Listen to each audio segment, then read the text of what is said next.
Good morning, ladies and gentlemen. How are you going? We're going to start the algebra topic today. So our topic of interest is expanding binomial products. That's going to be our title for today. Expanding binomial products.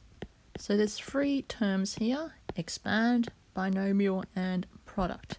Let's talk about these terms one by one.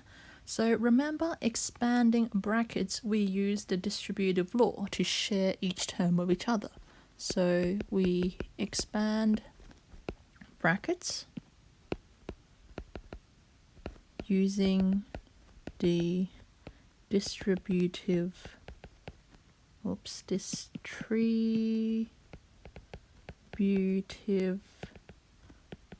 law. So remember, if we wanted to expand 2 times brackets x plus 7, we would share the 2 with every term inside your brackets so that we get 2x plus 2 times 7 is 14.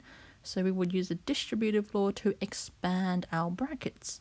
Now the second keyword here today is called binomial. So a binomial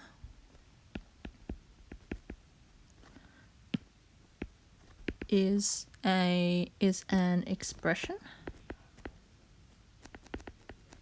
with 2 terms. So if you think of a bicycle, it has 2 wheels. A tricycle has 3 wheels. So a binomial expression, it has 2 terms. So for example, if you had x plus 3, you have term number 1 x, and 3 is the second term, so that's a binomial. Or if you had x squared minus 7, that's 2 terms. X squared is the first term, negative 7 is your second term.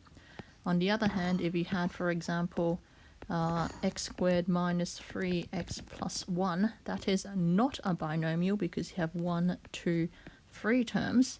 And that is what we call a trinomial, just like how a tricycle has 3 wheels.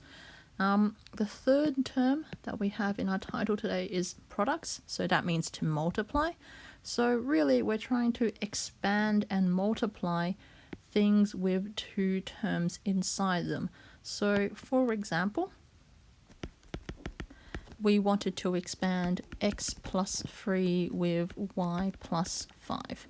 Now each of these are binomials because x plus 3 has 2 terms, x and 3. Y plus 5 has 2 terms, y and 5, where they're being multiplied. So this bracket times this bracket. We don't write the time symbol in there, but it is implied to multiply between these 2 binomial expressions. And we are going to expand these brackets by using the distributive law. So we're sharing each of these terms with each other.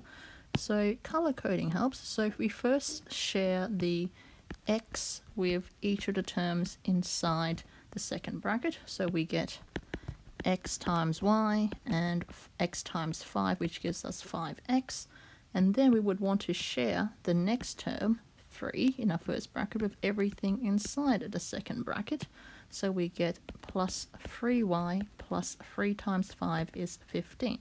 So now that each of the 2 terms are shared across each other in the brackets, we have xy plus 5x plus 3y plus 15. So 2 terms sharing with each other ends up with 4 terms. Usually we check, can we simplify this expanded expression? If so, simplify it. If not, that's fine. So one easy way to help us remember expanding, or the order for expanding binomials, things with brackets and 2 terms inside them, is this FOIL method. Whoops, wrong color pen. So use FOIL method. So FOIL method stands for first. So that's saying multiply the first term of each bracket. So you get x times y gives you xy. O stands for outer. So multiply your outer terms of your brackets. So x times 5 gives you positive 5x. I stands for inner. So multiply the 2 inside terms. 3 times y gives you 3y. And lastly, L stands for last. So multiply your last terms together. 3 times 5 gives you 15. So that's why you have 4 terms: first, outer, inner, last. So let's do some examples.